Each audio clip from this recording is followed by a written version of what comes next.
ताकि इनको फंडिंग जो है मिले अपने आइडियाज़ को बिज़नेस में ट्रांसलेट करने के लिए। और जैसे मैंने अपनी तकरीर में कहा, जो हमारे सक्सेस स्टोरीज़ हैं, जिन लोगों ने इसमें कामयाबी हासिल की है, उसके बारे में हम ज़्यादा बात करें ताकि दूसरों को इन चीज़ों के बारे में पता चले। ये देखना,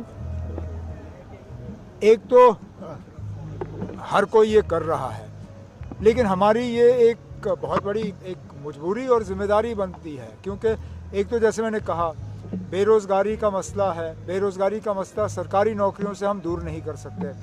अच्छा, बाकी रियासतों की तरह मैं अपने लोगों को ये भी नहीं कह सकता हूँ कि आप जम्मू कश्मीर से बाहर जाओ और वहाँ रोज़गार हासिल करो।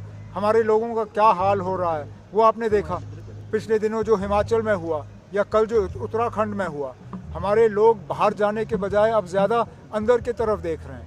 इसलिए हमारे लोगों को इन चीज़ों से बचाने के लिए भी बहुत ज़रूरी है कि हम जम्मू कश्मीर के अंदर ही एक इस तरह का इकोसिस्टम कायम करें।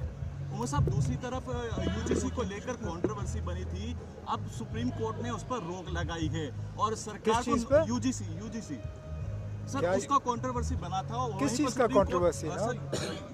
UGC. What UGC? Sir uniform grant commission को लेकर। I don't know about this ना। कोई नहीं, छोड़ दीजिए। जो एमएलए साहब कुलैश साहब ने बोला कि जम्मू को अलग कर दो, कश्मीर को ग्रेटर कश्मीर बना दो, कैसा स्टेटमेंट है उसका? आप कुलैश साहब से पूछिए।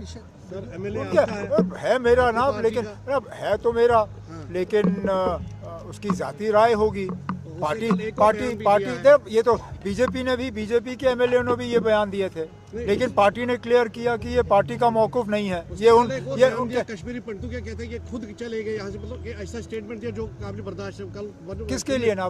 कश्मीरी पंडितों के लिए। तो ठीक है, जब आप उन्हें मिलेंगे आप उनसे पूछ लीजिए। इंडस्ट्रियल एरिया के लिए क्या कहेंगे सर? काफी फैक्ट्री जो अभी बंद पड़ी हुई है, उसके लिए आने वाले समय में क्या फैक्ट्री जो बंद पड़ी हैं उनकी हम मदद करने की कोशिश करेंगे कि वो दोबारा कायम हो, दोबारा चलें।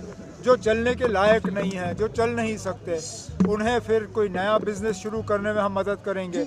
अगर वो भी नहीं तो जिनको लैंड अलॉट हुआ है उनकी लैंड वापस लेके हम किसी और को अलॉट करेंगे ताकि इंडस्ट्री कम से कम लगे। Sir, West Bengal chief minister Mamata Banerjee ने जो अजीत पवार की डेथ हुई है उनके लिए सुप्रीम कोर्ट मॉनिटर्ड प्रोब की डिमांड की है। अब जब शरद पवार साहब ने इसके बारे में कहा है, उसके बाद किसी को और कुछ कहना ही नहीं चाहिए। पवार साहब ने क्या कहा ये हादसा है, इस हादसे पे हमें सियासत नहीं करनी चाहिए।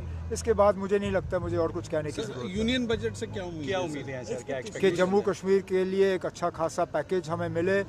हमने इंडस्ट्रियल डेवलपमेंट के लिए जो एक नया पैकेज, क्योंकि ये पहली मर्तबा है कि अभी जम्मू कश्मीर में सेंट्रल कोई पैकेज जो है इंसेंटिव्स इंडस्ट्री के लिए नहीं है। ये 90s के बाद पहला वक्त ऐसा आया है। अब हम कोशिश कर रहे हैं कि मरकज़ के साथ मिलके एक अच्छा खासा पैकेज ऑफ इंसेंटिव्स जो है वो जम्मू कश्मीर में इंडस्ट्री को बढ़ावा देने के लिए जो है हमें मिले। Thank you sir, thank you.